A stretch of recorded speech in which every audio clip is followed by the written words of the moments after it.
Okay, it seems like everyone who's interested is here, so I guess we'll start with our little talk tonight. Thank you very much for coming along, everyone.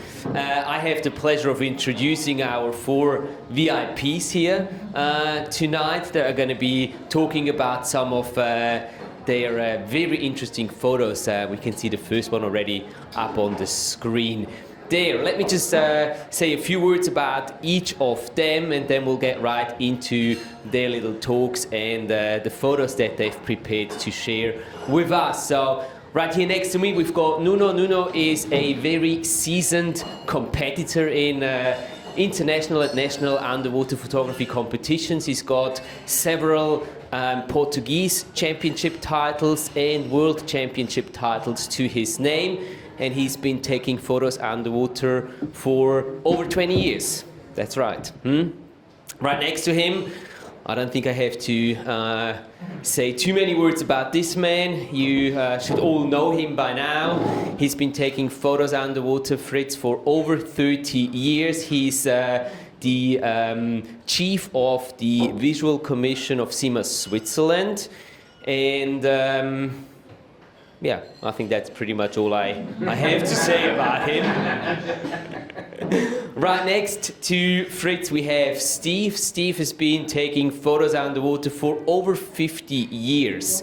He's been working for iCloud for 15 plus years, and he's earned the title of photo guru at iCloud. And he told me before that he didn't even give that title to himself. It was given to him officially, so that's okay. He can use that title that way, okay?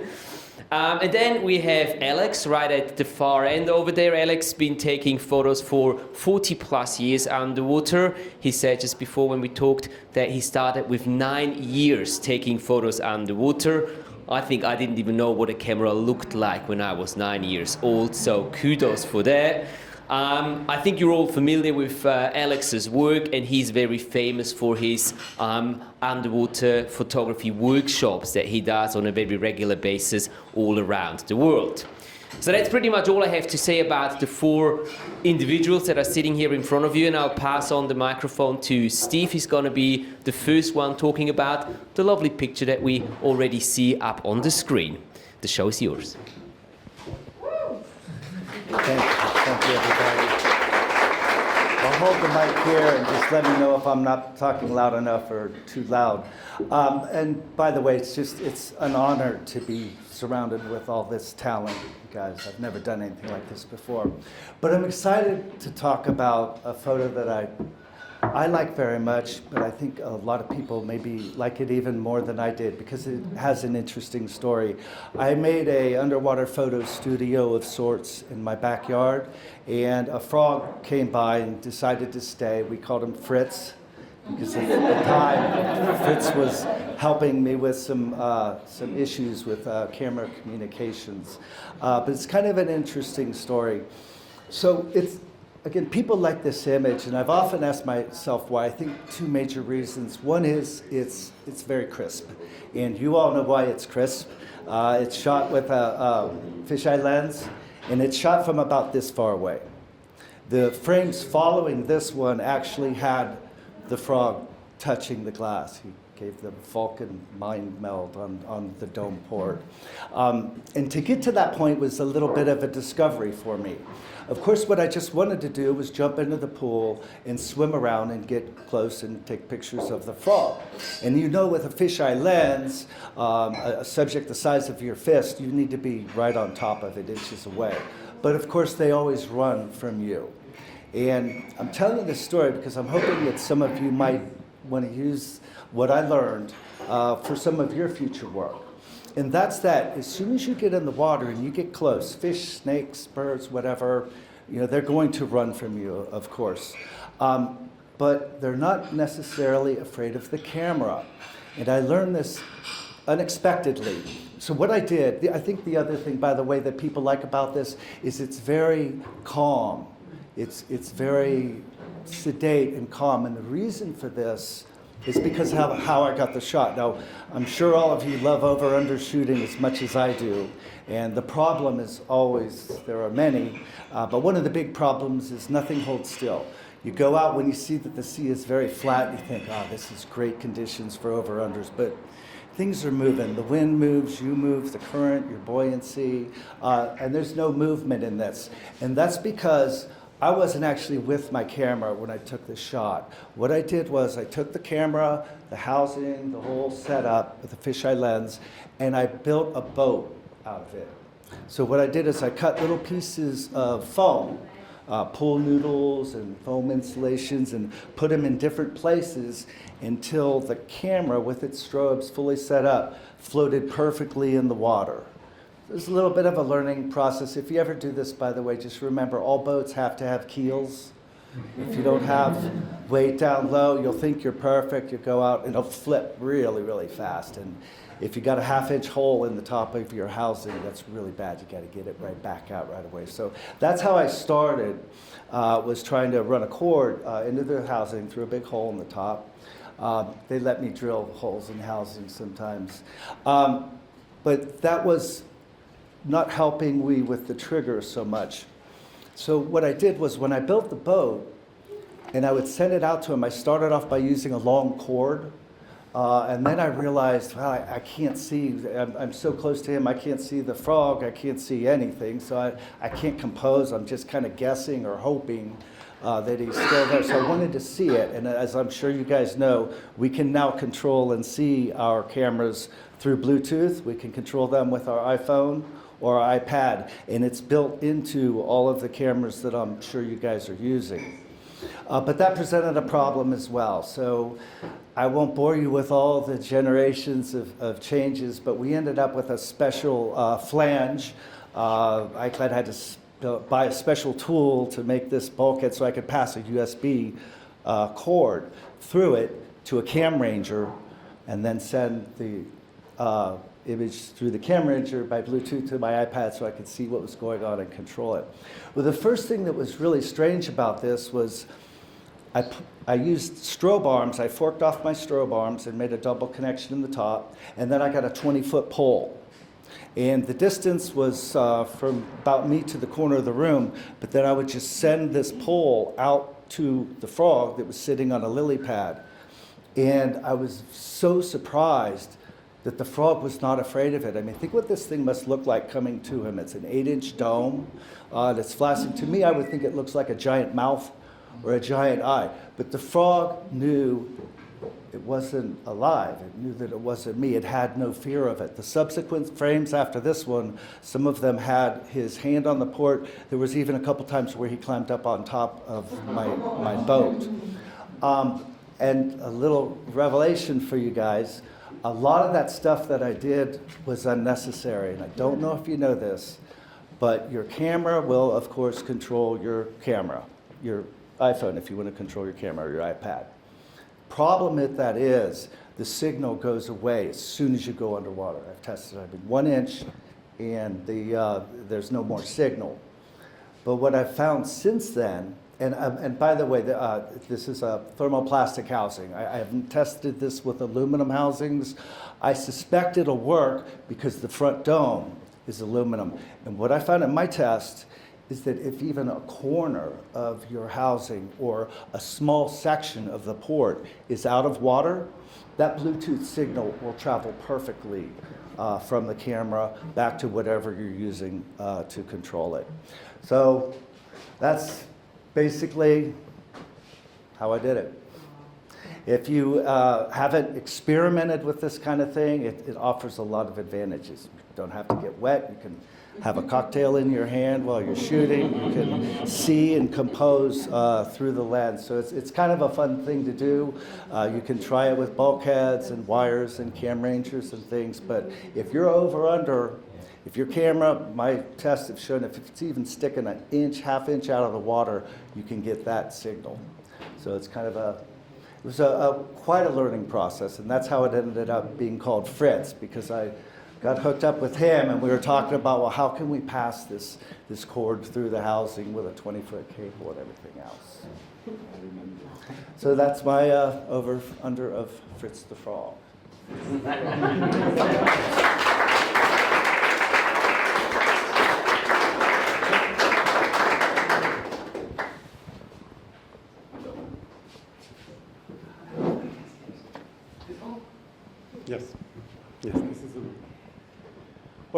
This is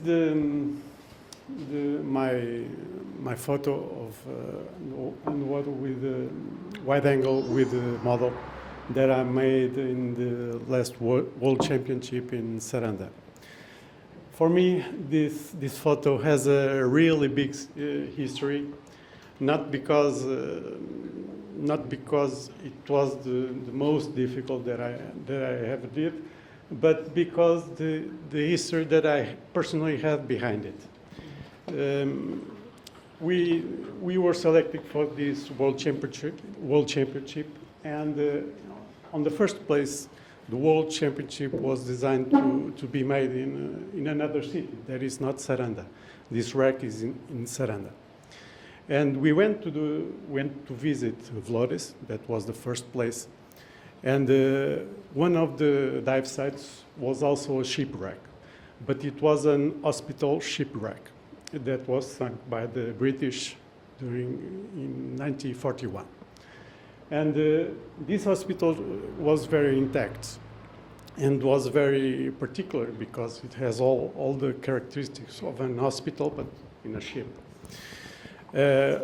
Later that month, they changed the dive place, and they changed the city also. And we went to another city in Saranda, and they selected another shipwreck. That was the Probitas. The Probitas has a small particularity. It was a cargo shipwreck, but was not some cargo shipwreck. It was a pharmaceutical cargo shipwreck that was working with the first boat that I dove the month before. And like I'm a pharmacist, I made the connection very, very easily. Then when I start practicing for the training dives for the World Championship, I was speaking with some older people that knew a lot of history about this wreck. And before I go there, they told me that in some parts of the ship there were still some parts of the pharmaceutical and the equipment, the pharmaceutical equipment in the wreck, but they was not so easy to find. So I was able to make some training dives there. And I tried to look for the most hidden places in the shipwreck. It is still very intact, and it's a very shallow dive.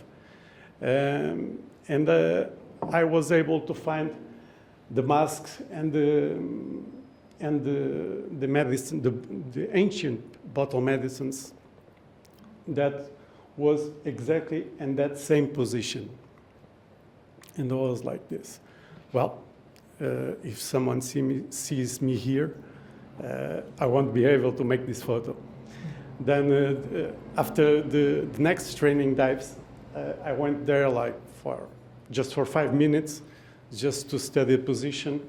And there was a very tricky position because all the bottom was a very sandy bottom. We couldn't touch anything because if we touch something, then the sand comes all the way up, and we couldn't even see the place. And I was there like just for 5 minutes each time to work the better position, not only for the photo but also for the model that I wanted in that photo. At the end, and just during the competition, we have several tries. We had like no more than 7 minutes in this place, because I knew if I stayed there longer, it would be a very messy photo. And even though we can see some suspension in the right side, I tried to make it more like a landscape on the first strides, and then in the second try, I tried on the portrait mode, and it was able to work very well. This is not all my work, of course. Anna has a big decision in this, because during all this practice time and during the competition, she was not able to see me anytime when I was near the mask and the bottles. She was just outside. She knew more or less where I was, and she was always trying to get the correct position during that short time that we have to be there without suspension in the place. And in the end, I managed to work this photo that when we handed the dive, I said to Anna, even if we don't win anything here, that's not important. That's, for me, that's the photo that we made that has the history, has the character and the heavy history of this shipwreck that we carry with this photo. So even if we don't win anything, this photo for me worth the whole championship. And that was the story of this photo, and that's just a photo.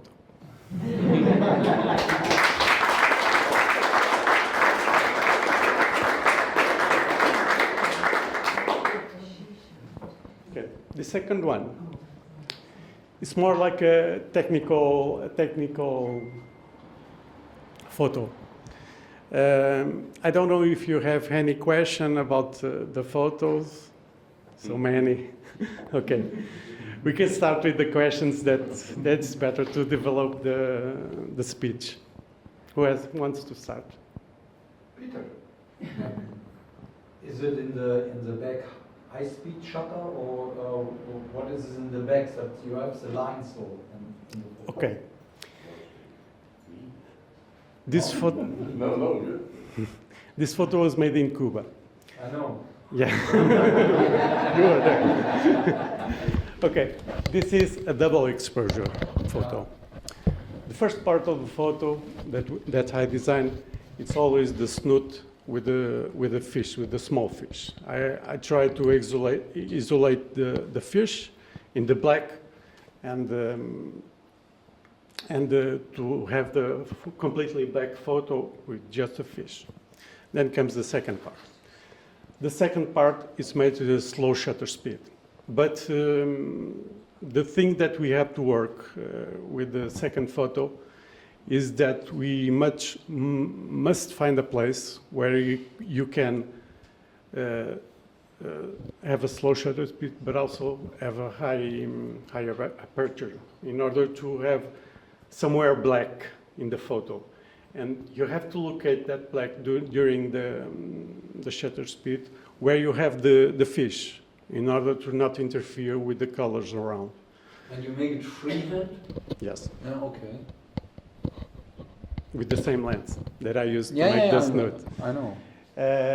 And that's the difficult part, because it's like a try and error a lot of times, sometimes. And that's how I won the gold medal also in Cuban World Championship for fish category. Yeah. But for live it's great. Yeah.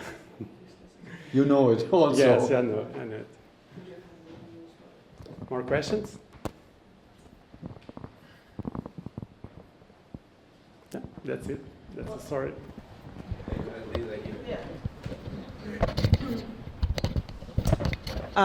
From the wreck in Albania, Yes. yeah, you can see a little bit from the light coming from the right-hand side in the picture. What kind of light okay. are you using there? The other photo. Yes. This was an adaptation that I had to make in Albania, and it has about the equipment. I work with a snoot that is made by the Italian fellow that is snooty. And that snooty has two parts. There's an optical part, and there's a part where you fit the optical part. The optical part, we use it more for macro and to work with the light and how big you want the light in the subject and something like that. But if you take out the optical part, you have a great snoot for wide angle. And that's what I used, that's what I adapted. I just took the optical part of the snoot, and I got a snoot that was like this. And I just have managed to work it to be in the right place just to illuminate what I want in the picture.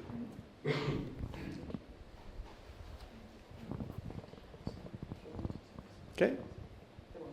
More questions? No? Okay.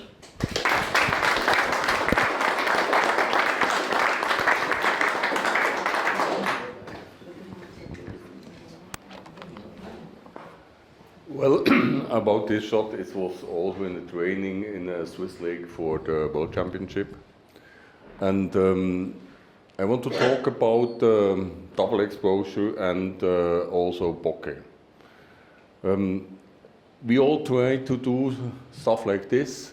People are asking me, how do you do it? Well, it's quite simple. First I do in a double exposure the bokeh. And the bokeh, the bubbles over there, there are no magic bubbles. It's quite something you have at home. It's for cleaning the pans. Can you hold it a moment? And then you take your light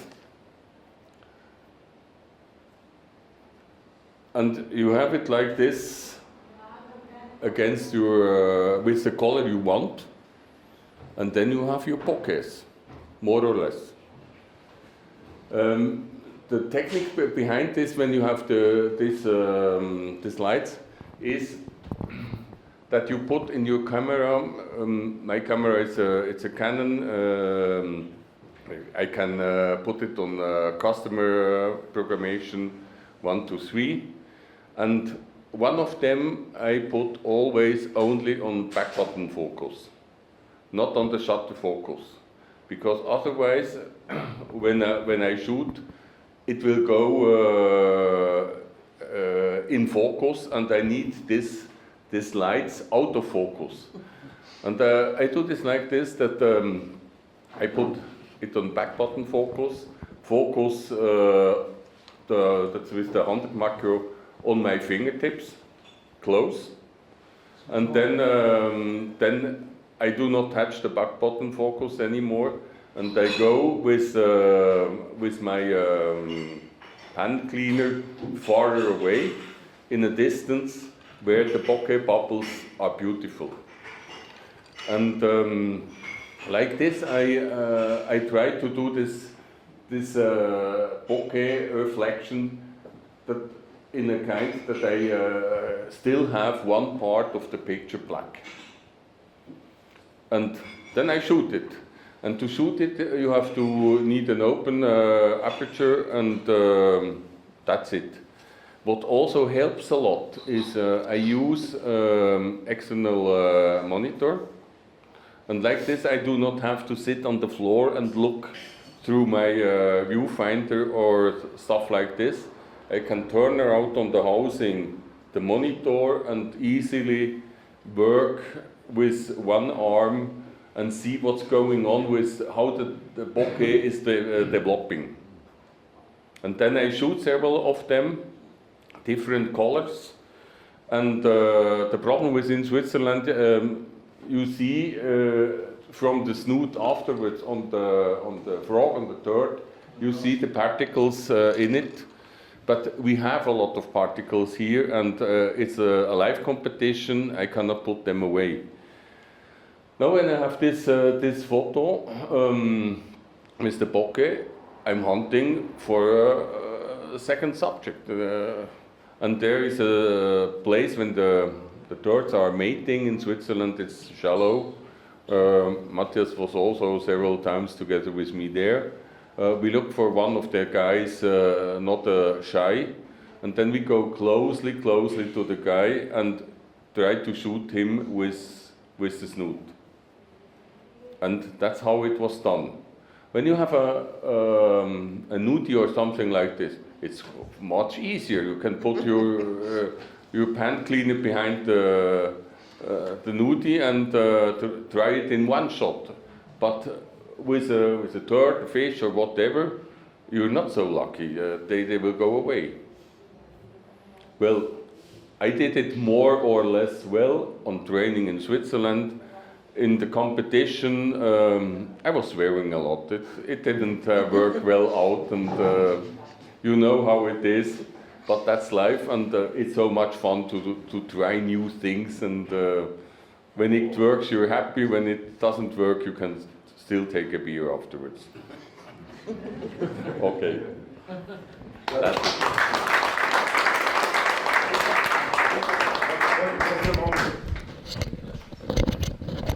My question is, we seem to be missing those beers.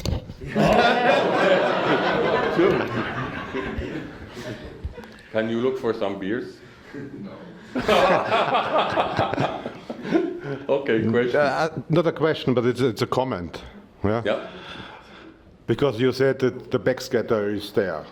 And I tried some similar shots with snoot and with crabs in the freshwater.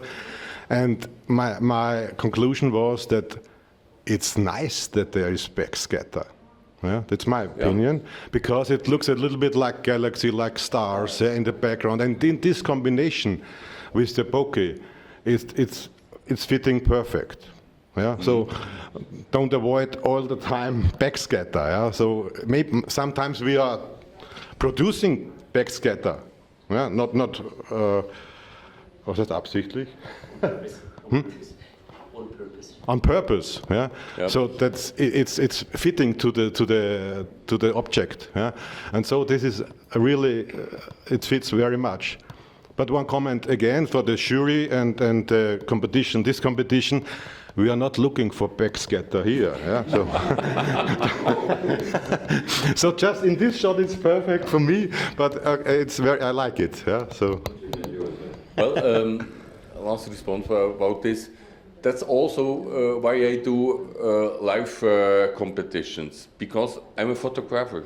I'm not a computer freak sitting days and months behind the computer to eliminate some backscatters. The nature is full of backscatters, and nature is never perfect. And always these super great pictures, clean and everything. You see that the guy was working hardly behind his screen and doing all his best. But I'm a photographer, I shoot it and then I go for the next beer and I try to do it better next time. I sit not behind the computer. But I think Dame will agree when you're diving with the striped marlins end of October. Yeah. Then backscatter is part of the game there. Yeah, because of the sardines and the scales and so it's in. If you know how you can shoot, no? Okay, thank you very much. But it's authentically, yeah, and this is really it's very. So you want to say something, Damian? Well done, Fritz.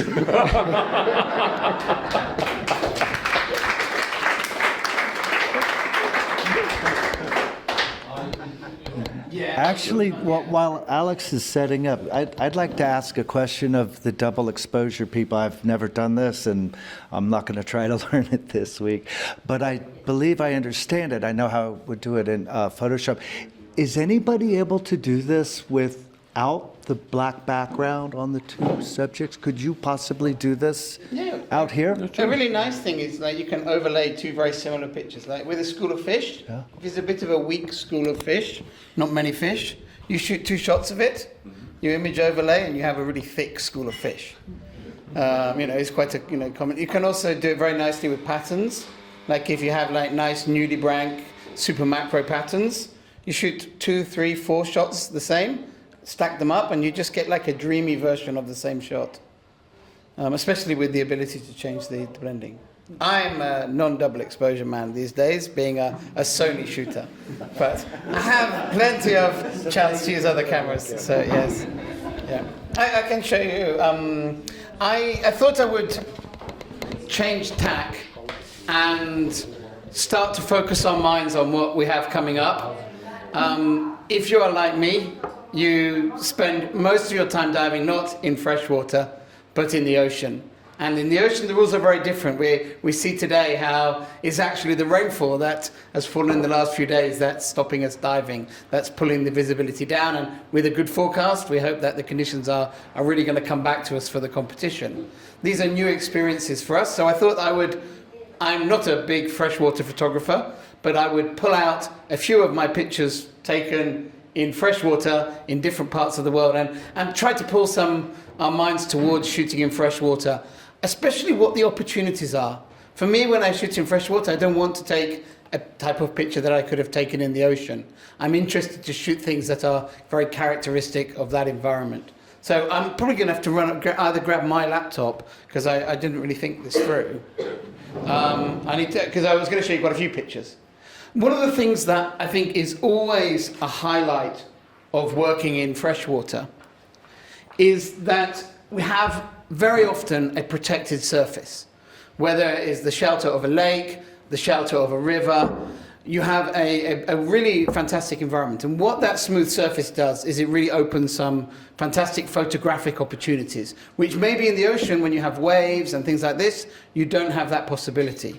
So freshwater, that flat surface opens up Snell's window, our ability to shoot up through the surface. And I'm sure many of us will be aiming up at that bridge at some point in the next couple of days.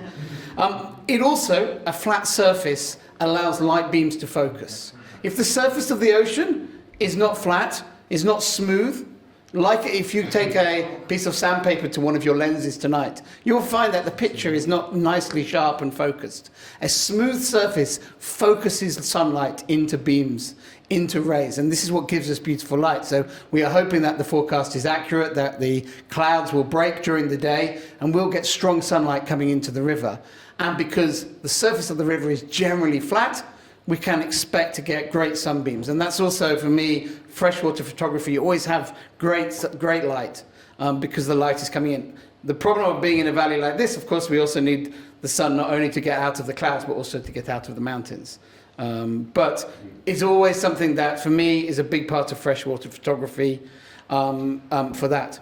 And the third thing that flat surface gives us is the opportunity to work in reflections, especially because in the river, that subject matter is coming up to the surface, and we have the ability to work those reflections. Here, the reflection is not perfect.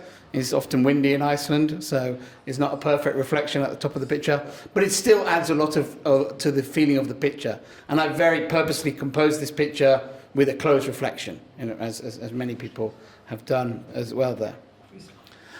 When we are in these deep canyons of water, we have also often a lot of mix of light, the combination of light and shadow, and particularly those when you shoot shallow shipwrecks, this opportunity to have shadow gives us an ability to work strength into our underwater photos as well. Graphical strength. These strong shadows create drama. They create contrast and impact. And they can really stand out in a slideshow. So, we can work with the available light, we can use it to light everything up, we can use it to create beautiful patterns on the seabed, but we can also use it to create shadow. And shadow can give our pictures strength and power and impact. I was just looking through my freshwater pictures. The freshwater world is also closer to mankind.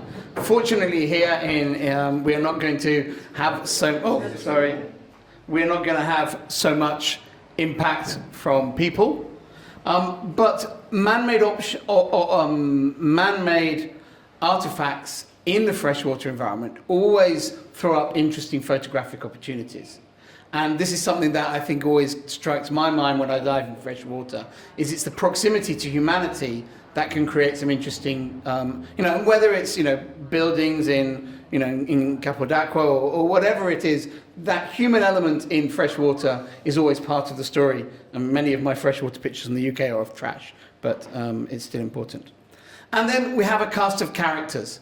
I would say, as a general comment, diving in freshwater all around the world, and Steve talked about this a little bit at the beginning, I think freshwater animals are much less accepting of a diver than marine animals. And I think it's much harder to work with freshwater life to make photos. It varies a lot around the world, and there are many species we can see. And that means that really nice pictures of them are rarer. And they have a very different look to freshwater fish, to marine fish. But the thing that I really like about freshwater fish is their life cycles as a biologist are very different to marine fish. Most marine fish, they have eggs if they lay them on the seabed or if they spawn them straight into the water. Those eggs don't develop into baby fish. They develop into planktonic larvae that those of you who have done blackwater photography are very familiar with, and later on they come back to the reef.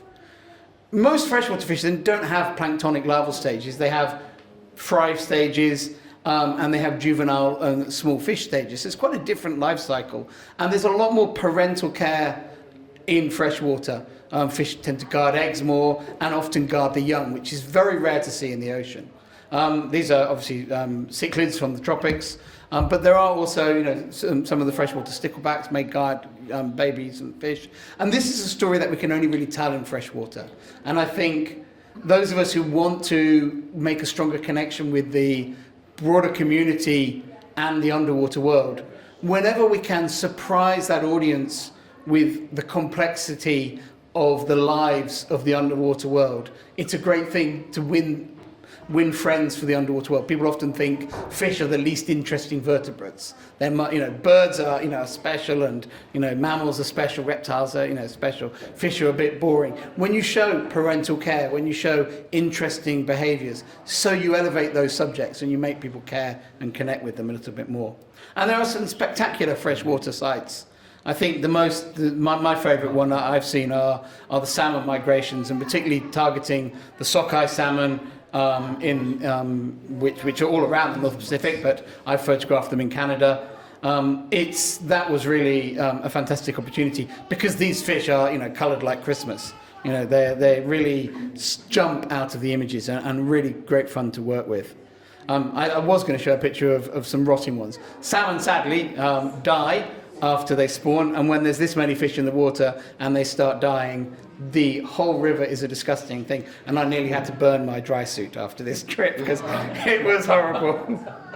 And there are some amazing creatures around the world to encounter in freshwater, and the ugliest yet the most adorable once you see them is for me definitely the manatees.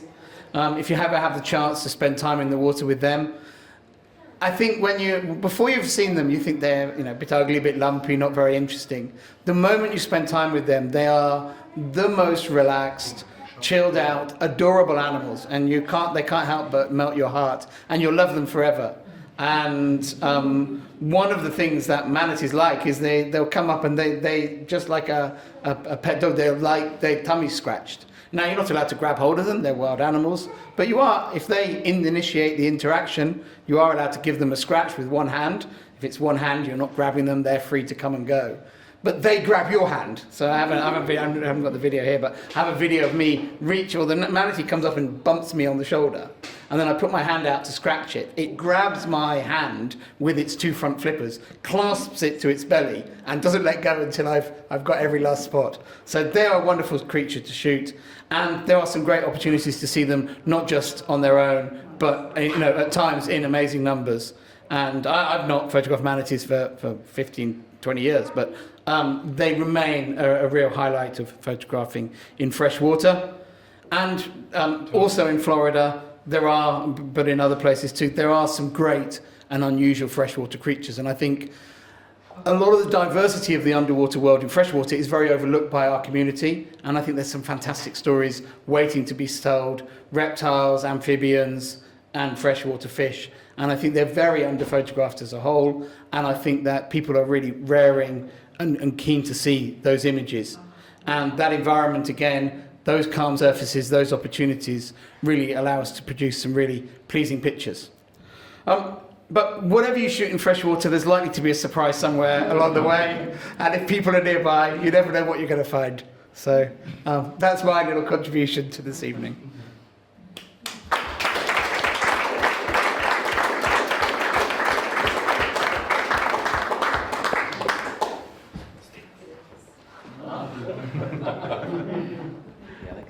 All right, so the beers are coming in, as I can see. Well deserved, guys. Thank you so much for sharing these stories with us and sharing sharing how you captured those amazing images. Is there any more questions? This is your chance. Well, you got chances for the next 2 days as well, but Lisa, yes, let's just pass the microphone to Lisa, please. If you have a question, I didn't show any creative images this evening, but if you have a picture of mine or that you know and you would like to ask a question, I do have my laptop open right now, so I can find any picture. Okay, I was just wondering, you showed a lot of nice pictures from freshwater. How much do you use ambient light versus strobe light? How do you work with that? It's conditions and subject determined. This image was taken with available light, and this one with strobe light. Right, come over back. So it's a mixture of the two, but I think when freshwater, in a lot of places, we dive a bit shallower than the ocean. And as underwater photographers diving, usually a bit deeper, we have this addiction to using strobes. And learning to turn them off is a hard skill, because you spend a lot of money on them and people like to keep them turned on.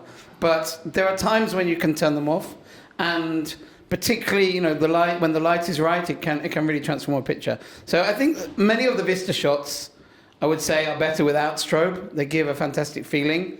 I mean, I shot this with the diver lit up, and the atmosphere is not the same as with just a simple silhouette. So yeah, you don't need to overcomplicate things sometimes, but it's very subject driven. I think most of the animal life pictures, they're taken with flash to bring out the details, to bring out the impact, to bring out the color for the subject, and of course he's shooting against the light. But yeah, I would say, yeah, for the scenery, I think available light is a very good way to shoot. I mean, you can see this one here is available light, maybe with a bit of strobe, but I think he's even taken on film, that picture. So probably they were terrified of backscatter. This one is with flash. It doesn't have anything like the atmosphere of the other one. So I think it's, it depends what it is. But the rocks here, they're beautiful as well. And good lighting, I think, can really make them pop in a picture. I mean, the picture on the here is a very good example of how this one is really works brilliantly with flash. Whereas I think in other places, yeah, it varies. But I will dive with my flash guns here for sure, but they may not always be on. Thank you.